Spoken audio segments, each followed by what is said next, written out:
Hi there, welcome back to my channel. It's Danny. I live on the Gold Coast, Australia. Today I will be making cheap decals from contact paper. Instead of using the proper Cricut vinyl, it's so much cheaper than the normal Cricut vinyl. $1.40 I got this paper for. So I will be making decals from this, and I will be using the clear self-adhesive book covering to make transfer vinyl. I'll be trying that too. So the first design I'll be using the black contact paper, and I'm just going to make a little decal for a milk jug that I bought from the op shop. I think it was $1, and I thought I would just put like a little milk decal on it and see how that goes. Now I wasn't sure how it would work, how the settings would work. I had to actually make up my own settings for all of these contacts projects, so I'll tell you what they are at the end. This weeded well and it stuck well to the little jug, and I was really pleased with it too. I actually rinsed it in the water and it stayed on fine. So this is a bottle, actually this was a wine bottle, a Moscato bottle, and instead of throwing it out I saved it, I washed it, I took the label off, and I've been using it as a water bottle for in the fridge. I made another decal for it out of the black contact paper.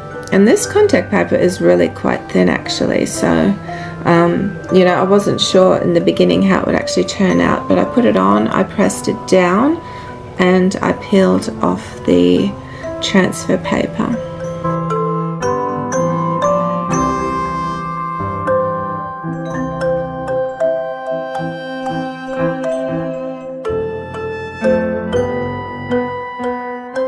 I thought I'd fill it up with water, and I just tested out to see how it would go in the fridge, because when it's in the fridge it gets very cold obviously, but it gets sort of moist, and I was thinking maybe the decal might come off, but it stayed on and I was really pleased with it. I think it looks cute.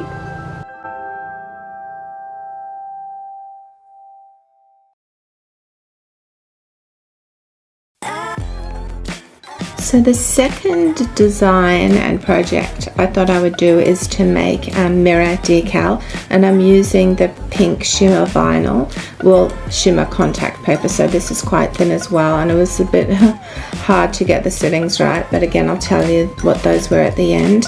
Also with the transfer paper, the normal transfer paper didn't work, and this is a proper Cricut transfer paper, so I had to use a strong grip transfer paper to get the shimmer vinyl off, and that's the same with the Cricut normal shimmer Cricut vinyl as well. You need the strong grip paper, but that worked really well.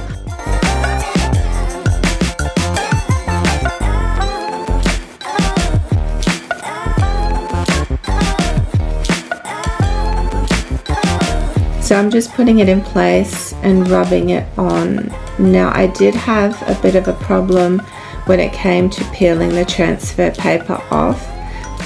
You can't really see it here because it looks like it's coming off fine, but when I got up to the end it just wouldn't come off. It wouldn't stick to the mirror and it was stuck to the transfer sheet. So I just had to fiddle around with it a little bit. It was a bit time consuming, but in the end it worked out well and I was really pleased with it.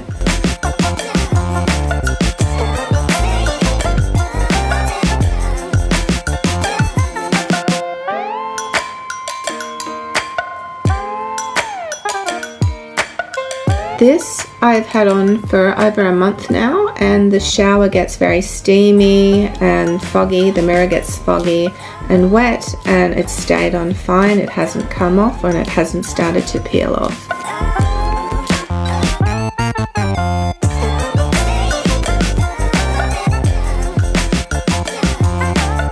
So this is a jar, a jam jar. It was an Aldi jam jar. I've started collecting all my jars. I'm not throwing them out, so I've got so many in the pantry.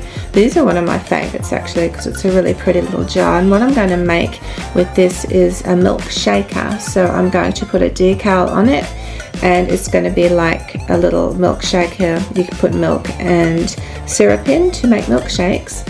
And this is the decal I made for it. So again, I'm just going to transfer the decal onto the glass and see how that goes. I'm also making a little decoration for the lid as well to cover the writing, although I didn't really need to do that. I think it would have been fine without it, but I thought I may as well.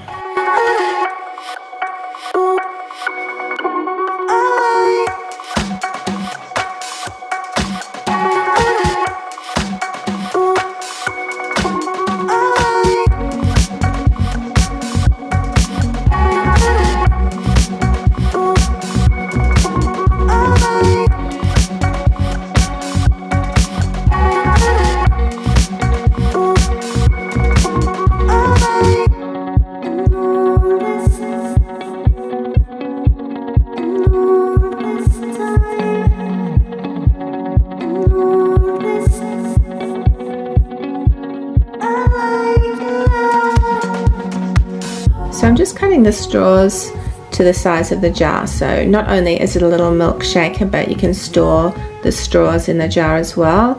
So to make my milkshake, I'll just put a bit of milk in, I'll put some syrup in, shake it up, and milkshake's done.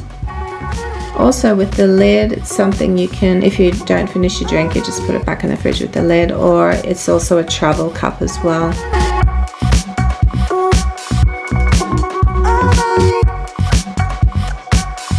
I thought I'd wash it to see how the decal stuck, to make sure that it didn't come off or peel off, and it was all fine. It stayed on really well.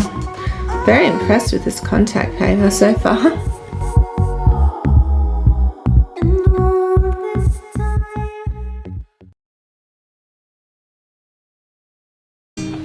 I was just watching A Quiet Place Part 2, which is an interesting movie. But anyway, the next thing I'm doing is making little decals for some wine glasses I have left over. I had a set of 6 and I broke 3, so I've got 3 left over. I'll put my name, George's and Sophie's, so we'll have 1 each. And I'm using the glitter contact as well. Now to give you some idea, if you buy the shimmer vinyl from Spotlight, you're looking at about $18 for a 1 meter roll. At the moment it's on special for $13.50. The contact I got from Officeworks was $1.40 for a meter. This was $2.75 because I had to get it from the reject shop. They had none left. So you know, you're saving a lot of money by using this contact paper. And it's working really well actually. So I'm just doing the same thing. I weeded it, I transferred it with the transfer tape, and I'm putting it on the glasses now. Actually it looks a little bit like it's etched. That's the sort of impression. It's sort of hard to see on the screen, but it sort of looks like it's etched into the glass, and it's really, really pretty.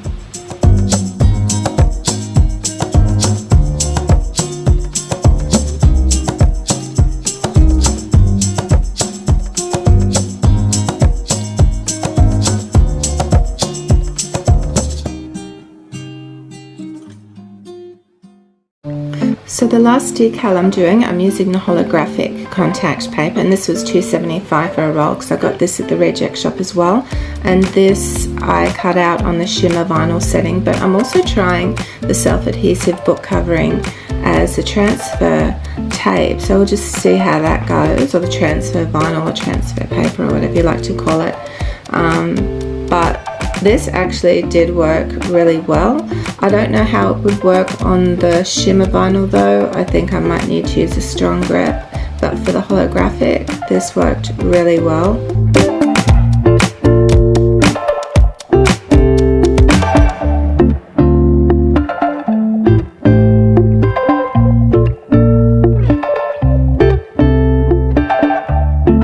And now I'm making my milkshake. It's just another use of one of the mini bottles I have in the pantry, so I thought I may as well make another little milkshaker out of it.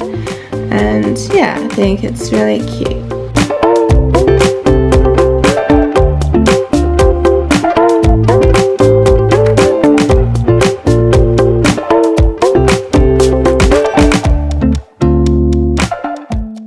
As I mentioned before, I'll tell you what settings I cut these on now.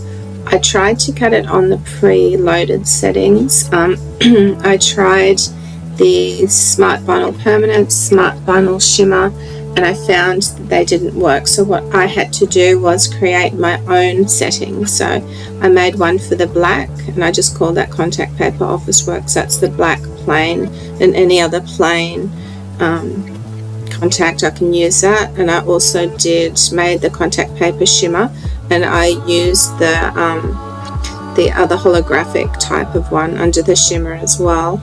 But what I will do is I'll show you how you can set your own settings for a new piece of fabric or material or paper or contact or whatever. So you click on Browse All Materials, and it'll bring up all the materials, and this is normally what you go to when you are choosing what settings you want. You choose one, and that's, say you chose magnetic sheet, you'd obviously be cutting a magnetic sheet. But say you don't have the settings you require, you scroll way down to the bottom and go to Material Settings and click on that, and this will actually show you all of the pre-loaded settings and what they're set at. So you can adjust them if you want. I'm not going to do that because they're set. I don't know what I'm doing, and they've set it at the optimum settings. But if you have a look here, I have added contact paper, and I've added my contact paper shimmer, and I have made my own settings for these, and these settings have turned out perfectly. Like, these are the right settings for, I've found anyway, for the contact that I've cut. But if you want to add, or you want to create your own setting for something, I'll show you how to do it. What I will do, I might just add the holographic one in. So once you've clicked on Material Settings, you scroll right down to the bottom, and you will see Add New Material, and you click on that. Okay, so you pop your new material name in, contact paper, and I will do the holographic. And okay, so once I've written that in, I will save it, and it will take me up to where it's placed it. So it will be up the top here, and you will see that it has left it open so that I can edit the settings. Now the settings, I did my other contact paper, I will do on the same setting as my contact paper shimmer, wherever that has disappeared to. Yeah, so this was a premium setting I found was the best for me with that, so I did it at 150. So this first column is the cut pressure. Multi-cut, I think, is if you have a really thick material or fabric, and the blade type. So for the contact paper shimmer, I'll make the holographic the same. I did the pressure at 150. I left the multi-cut off, and I made it a deep point blade. Most of them are fine point blades. The deep point blades generally are for thicker things, they seem to be, although it's foil there. Oh, that's weird. Anyway, yeah, I'll put it at 150 and deep point blade, and I will save that. Now, how I come to that setting was just by trial and error. So I would come in, I would set it at something that I thought, and then I would go and try it. If it didn't work, I would adjust it. So that's how I came to that. So what I want to do is let you know now then what the contact paper settings are. So for me, the contact paper, the black one, the black matte or shiny one, any plain contact paper, I did at 110. I put the multi-cut off and fine point blade. For the contact paper shimmer, I had a bit of trouble with this, and I had to really go backwards and forwards and try to figure out what the best setting would be. In the end, I set it at a deep point blade because I found that no matter what cut pressure I put it at, it was either too much and it just wrinkled up the paper, or it wasn't quite enough and it wouldn't weave properly, so that's why I use a deep point blade and it worked perfectly. So the cut pressure is 150, multi-cut off, and deep point blade. And the holographic, I used the same settings for the contact paper shimmer because that's what I set it at when I cut the holographic paper. So that's how you go in and you make your own settings. So if you, I don't know if you want to try these, but I think that, well, they work for me anyway, and that's what I'm sticking to now because it took me long enough to get there. When you finish doing that, just click done, and it will take you back to the page, and you can continue to choose your materials that you want.